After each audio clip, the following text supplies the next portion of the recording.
Warning, I didn't have my microphone on today, so the audio might suck a little. Sorry about that. So today the goal is to install some AEM performance air intakes on this CX-5. I'm gonna drive to my workplace parking lot since it's a little bit quieter and less people prodding around. Just make life a little bit easier. Okay, I will let the car cool down a little, and we'll take some sound samples and hear what they sound like when I'm revving up the engine all the way to about 4,000 RPM. And we'll take sound samples for the AEM air box as well as the new AEM cold air intake.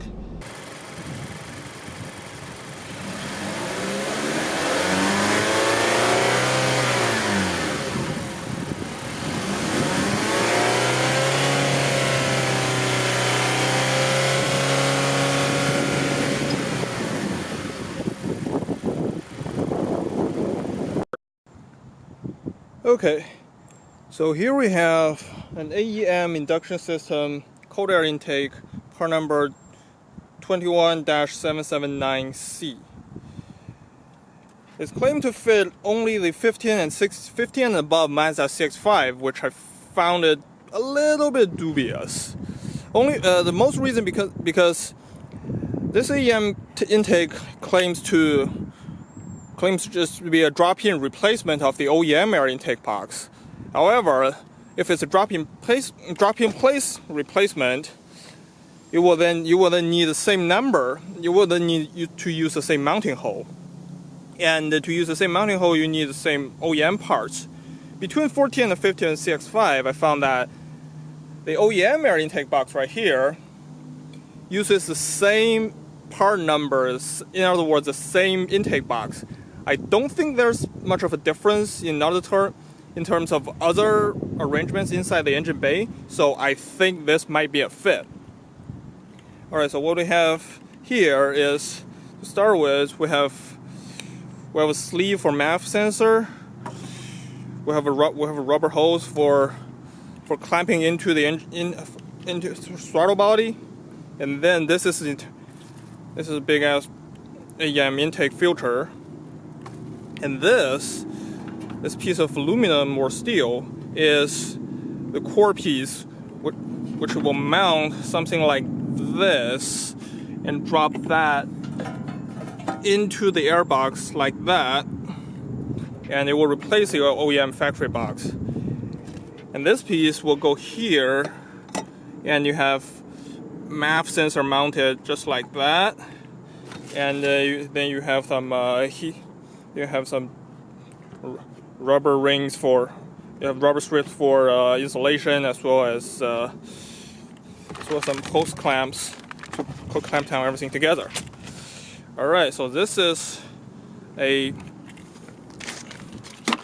overview of what we're dealing today. So as a safety measure, before I touch any sensor or electrical wires, it's a good idea to disconnect the negative terminal of your car's battery.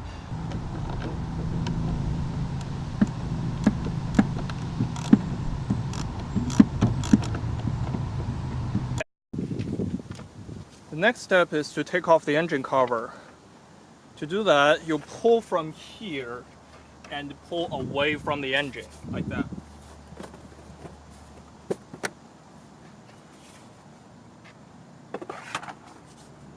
The next step is to remove the breather hose as well as the MAF sensor from the intake pipe. This is a breather hose, and MAF sensor is right here. Before you remove this, make sure you have already disconnected the negative terminal.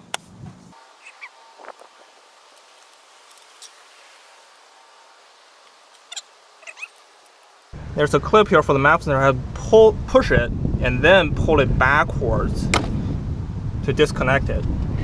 And tug the sensor cable away, and then we move on to the next step. The next step is to loosen this clamp to the throttle body right here. To do that, you will need a Phillips head screwdriver.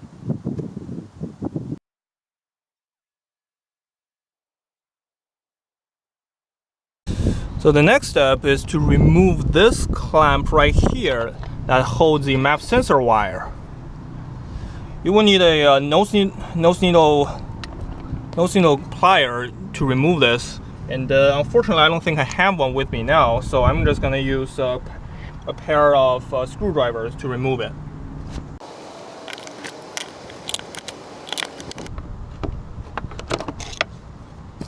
There we go. The top of the air box. This one is fairly simple. You have two clips behind here, and once you take that off, you can just lift from below, and there might be one more clip behind here. No, you can just lift it, pull it towards you this way, and it comes right off, and you can see the original air filter down there. So the next step is to loosen this clamp so that we can pull it out all the way from here, like that. So you need a Phillips head screwdriver, and notice that there's this little tab. What you want to do is that you want to move that tab all the way out so that you have enough room to pull it. Since there's a tab on the hose, you want to loosen up enough, or even completely remove it, to remove the clamp so the hose can be pulled out.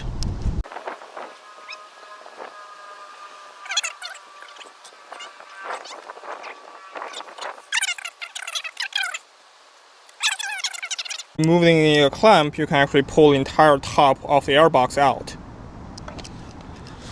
What you do is you hold it up and you pull it from here, like that.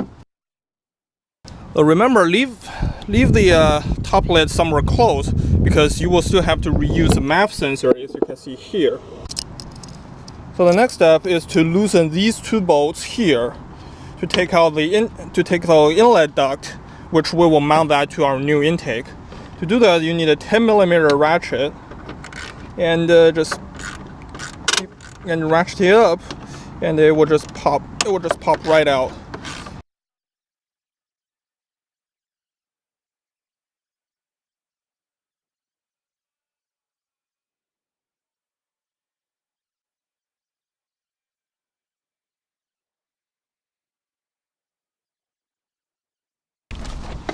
After you remove those two, you have to and then you go remove the lower portion of the OEM airbox.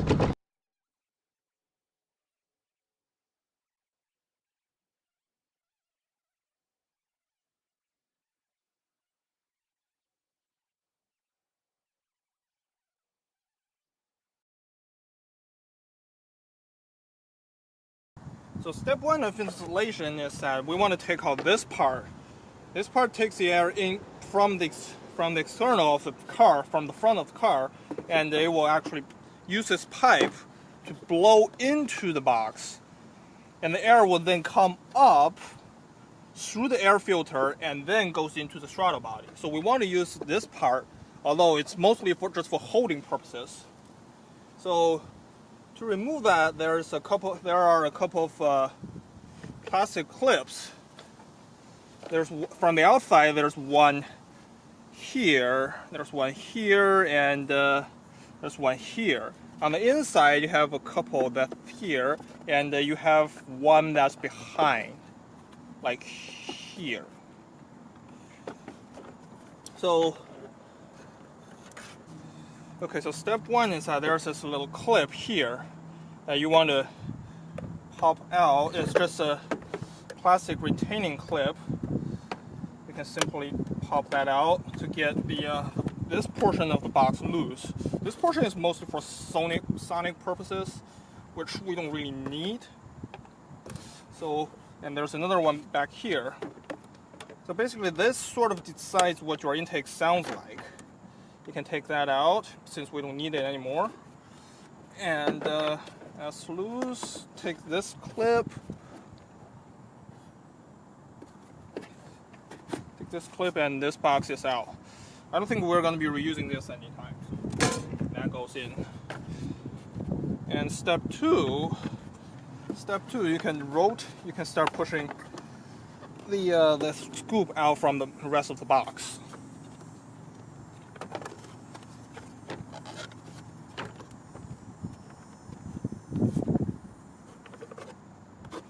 And to do that, there are two clips inside, one here, one right here, and you can use a screwdriver to gently pry it, or you can just hold on, push it.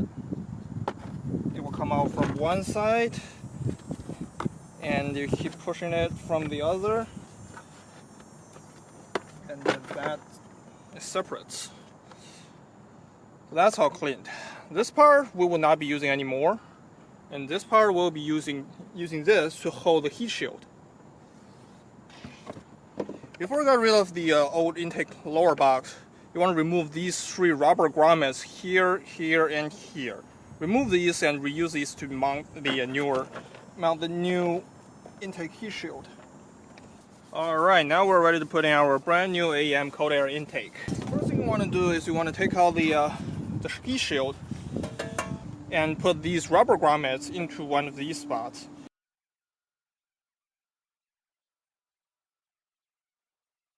Just like that, you have 1, 2, 3. And the next step is you mount the OEM inlet, which used to sit right here, and you mount this side into the heat shield. And it just clips right in like that. And on this hole though, we want to install a heat shield.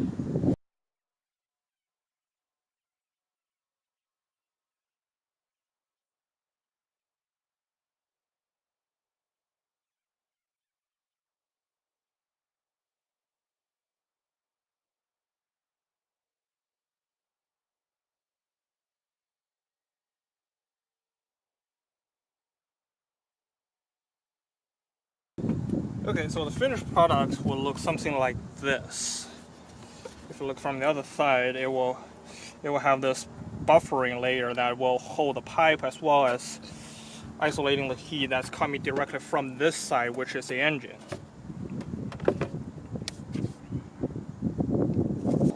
Okay, the next step is we want to mount this back into its original location. This is a moment of truth for me because this will basically decide whether it will fit or not. So, fingers crossed, here we go.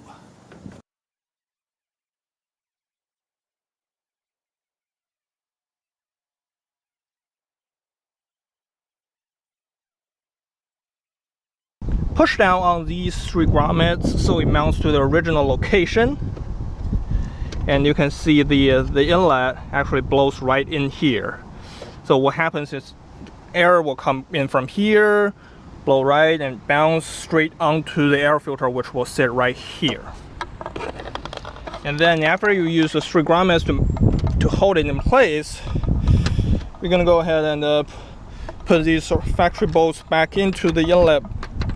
Remember, this is a 10mm, or per AEM instruction, it's an M6, but I found 10mm works just fine.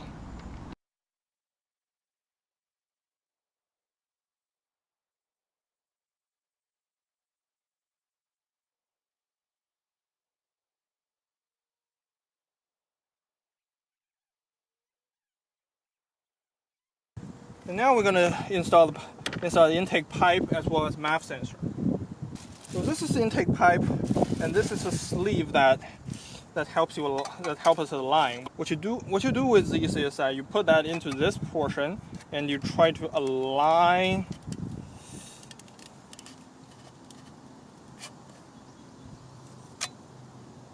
Ooh, that's bad. That's bad work. That's real bad. That's real bad work. If you see that. The weld job is not good. Yeah, I expected a little bit more from you than this. Yeah, I'm gonna go in and get a file and try to file this part, because apparently this part is too much of a resistance to the inlet sleeve. There's no way I can fit the sleeves through this much of a crack. Okay, this is not what I wanted, but I got it to work. So what happened is I have to cut an opening here in order for the map sensor to fit inside here.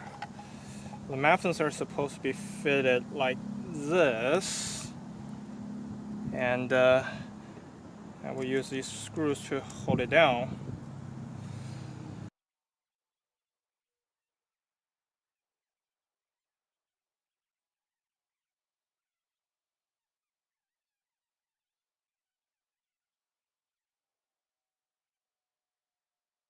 The next step is to put the coupler onto the throttle body. I have a coupler here. I want to do it like so. And look out the dirt. What's that?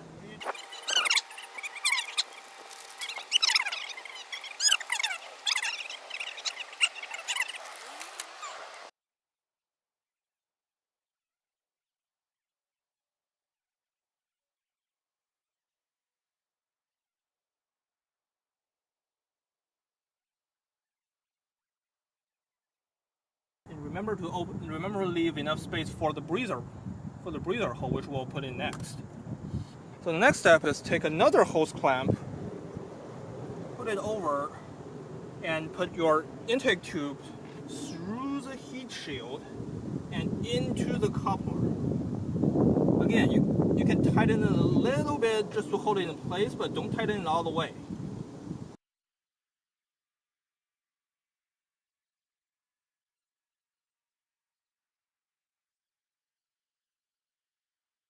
In this bag, there's a little rubber grommet. You want to put it over the breather hole. This is not too late to do that.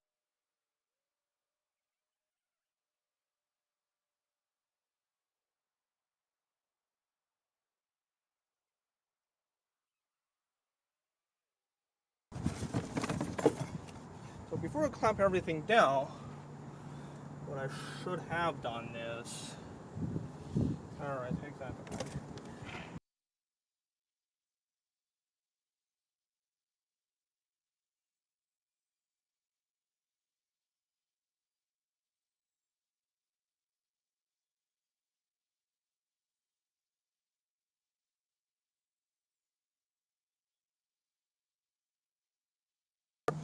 So, time to put the big boy in.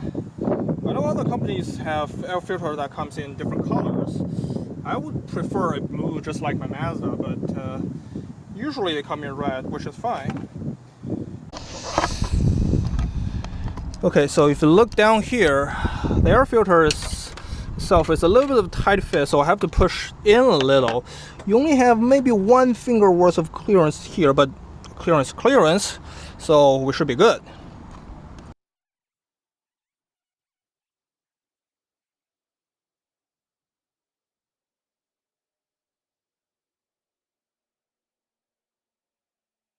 Okay,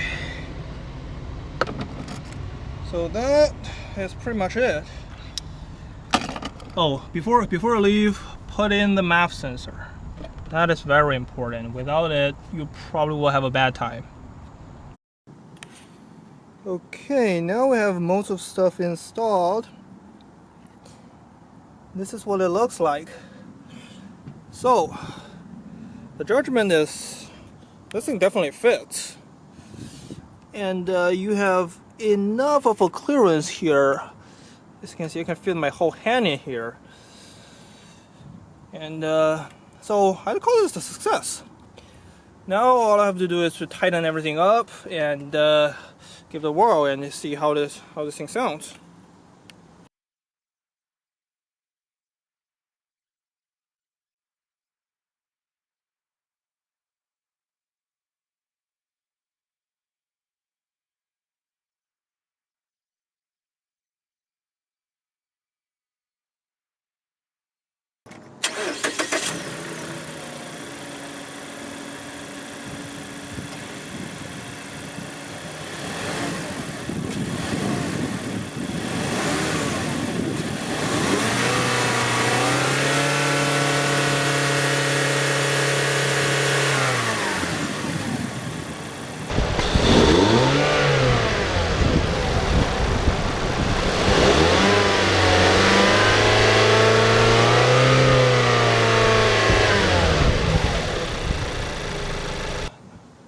Anyways, that's it for today. Thank you for watching. Comment, like, subscribe, and I will see you in the next video.